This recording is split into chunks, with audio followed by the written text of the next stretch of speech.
moving on, we had a interesting week in music news in the sense that we had a lot of major sex tapes release of rappers, and it was unclear like what the angle was. These were different hacks, these were different circumstances. A lot of these weren't even hacks. So we decided to, in typical Audioface fashion, create a block of, because this is the first minute of the video, I guess I have to be a little bit careful of how I word this. A block of male members content, if you will.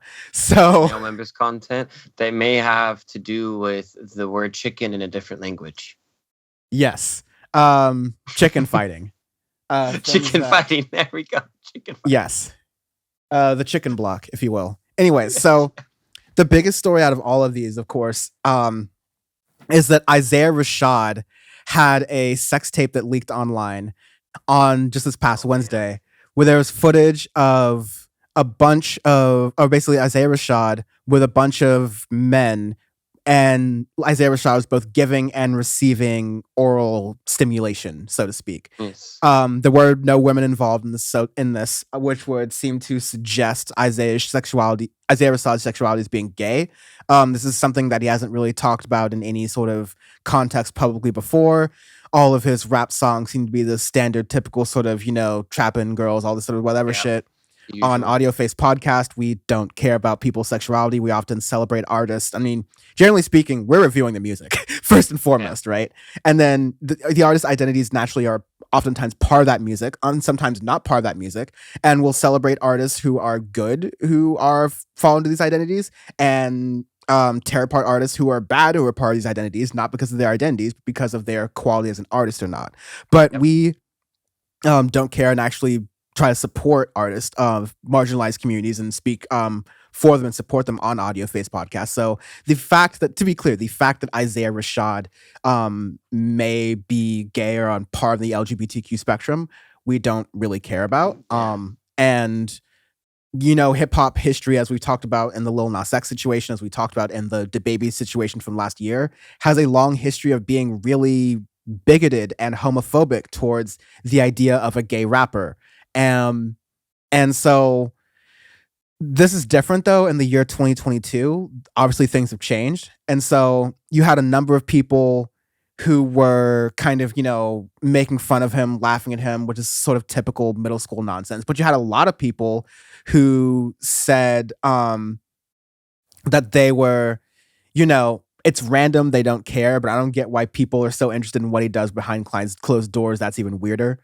And yeah, I think it's really interesting. And I don't know. I've talked a lot. What do you want to go into this with, Sean? Yeah, it's just funny how, like, throughout the week, you had 4 people with instances that were leaked online. I'll just say that much. And it's not a good look on any of them, really. Everybody's like, ugh. That's kind of the thing where everybody's like, I don't really want to see that. That's something that we don't want to see, and some people are clowning on them or whatnot. But we won't make fun of anybody's sexuality here or there, but we will make fun of you if you post stuff about you ejaculating yourself like Lil Fizz did. So this is my favorite one. Oh, wait. I before we get to like skip on all these, I think the Isaiah Rashad one is like the one that's you could talk about the most. The rest are like, okay, these are just kind of dumb instances. But like with Isaiah Rashad, there's been a history of him talking about his relation, like his struggles with addiction, like how the other artists at Top Dog Entertainment would call him Bobby Brown because of how bad he was with drugs. And so he'd be in the recording studio like passed out or whatever, and they'd be talking about him and they call him Bobby Brown. And so at one point he was saying, instead of just explaining myself, I just thought that people knew about my drug habits, whatever, or I'd be drunk spazzing and nobody hears about that. They just hear that you're drunk or whatever. But hearing that he was called Bobby Brown would hurt his feelings. And so, in the context of rappers and artists in general who have drug and addiction issues and are going through that stuff, who have the public and media attention, like they just don't handle it well, which is hard to handle well because it's all crazy and a lot of times it's just going against you, even when you're trying to do things all right.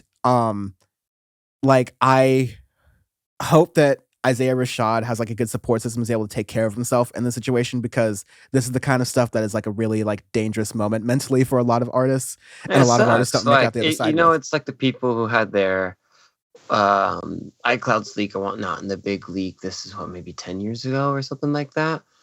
You know, when that happened too, you had a lot of people that were outed or this or that, and they don't necessarily want to be, or had a lot of things like mental health issues because of these things that were private or whatever. So I feel bad for him in that way. So I hope people get off his back on that.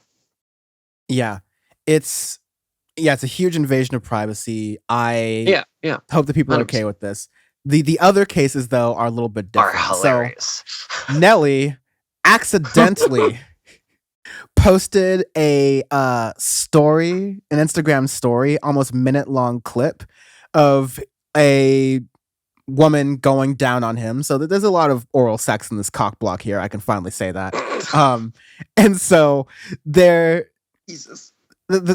Nelly has 3.3 million Instagram followers. The video was deleted fairly quickly, but you have a full view of the woman's face and some guy's dick.